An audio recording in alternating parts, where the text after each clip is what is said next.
Hey you guys, welcome back to the show. Today I had a friend come up to me and say, he's a young firefighter, he goes, I'm not going to worry about investing for my retirement. I'm only in my 20s.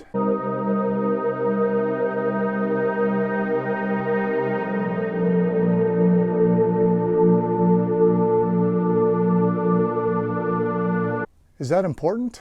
Yes, and I'll tell you why. Okay, so first of all, let me start with a personal story. I remember back when I was 28, I was having our first son. We just had our son. It was 1997. Now, why do I remember that? Because that was the first year the Roth IRA came out. And we wanted to set up a savings account for my son. So we did. And the banker said, you really ought to start thinking about your retirement. You can invest in this new thing called a Roth IRA. And I didn't really understand it. And I thought, retirement's a lifetime away. I'm young. I want to have fun with my friends. I want to take care of my family. I don't need to worry about that stuff yet. I got lots of years, like a lifetime. That's what I thought. Think about fast forward, So then I told myself, well, when I make more money, I'll start saving. Here's the problem with that theory.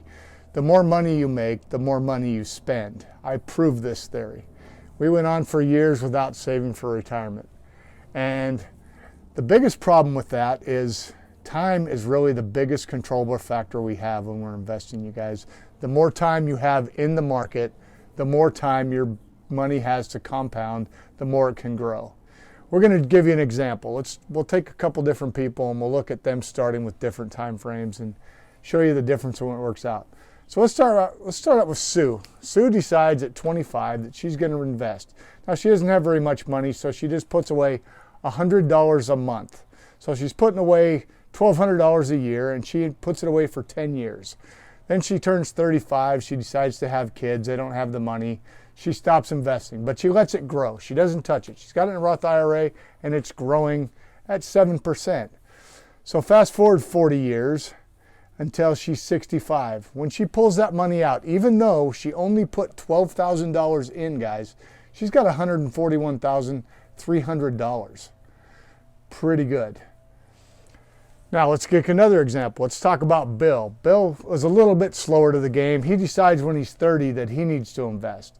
So he does the same thing Sue did. Sue told him, hey, I invested for 10 years. So he does the same thing, only he starts at age 30, and he goes from 30 to 40, and he puts away the same $100. So after 10 years, he's got the same amount she did, $17,400 and some change, and he lets it grow until he's 65. When he's 65, he's only got a balance of $67,367. Big difference. Put away for 10 years, but he came out with about half, actually a little less than half of what Sue did, because Sue had the extra 5 years of compounding. That's huge. So let's say Sue decided not to stop, and Sue kept on going. Now she only invested $100 a month, but she invested it until she was 65 years old. Every month. So every year she put in $1,200, that's all. She never upped it, never increased it. When she turned 65, she had a total of $48,000 invested. But you know what her balance was? $248,551. That's pretty amazing. She's multiplied her money by 5 in just 45 years, only investing $100 a month.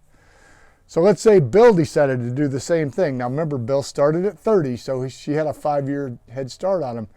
When he turned 65, growing at an average rate of 7%, just like Sue did, he only has $172,109.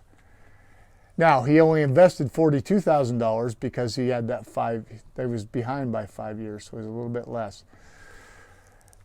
Let me tell you guys, the longer you wait, the worse it becomes. Let's look at Fred. Fred waited until he was 40 to start investing. And he knew he had to do some catching up, so he put away as much as he could. He put away $300 a month. Now, Fred's not getting 7% because his time horizon's a little bit shorter. So we're going to give him a 6.5% average return. And over that time, so for those 25 years, he invested a total of $90,000. At the end, when he turns 65, he only has $144,154. No, Fred invested about twice as much as Susan did. He's only got the same amount, and he was putting away 3 times as much every month. If we fast forward to Sarah, Sarah started at 50, and so she only had 15 years. So we're only going to give her a 6% return, which is being pretty gracious for being that late. And she put away $500 a month. So she put away $9,000 just like Fred did, but she did it in a shorter time frame. She made even less money, you guys.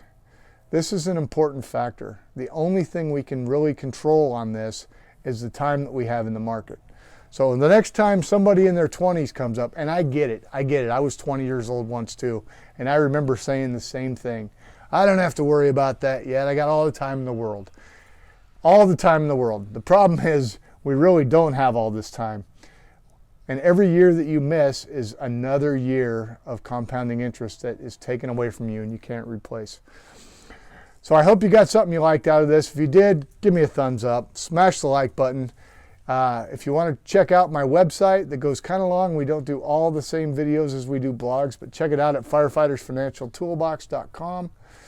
Come and leave a comment on one of my blogs. Leave a comment down below here, and we'll see you again in about a week. All right, I appreciate you coming out.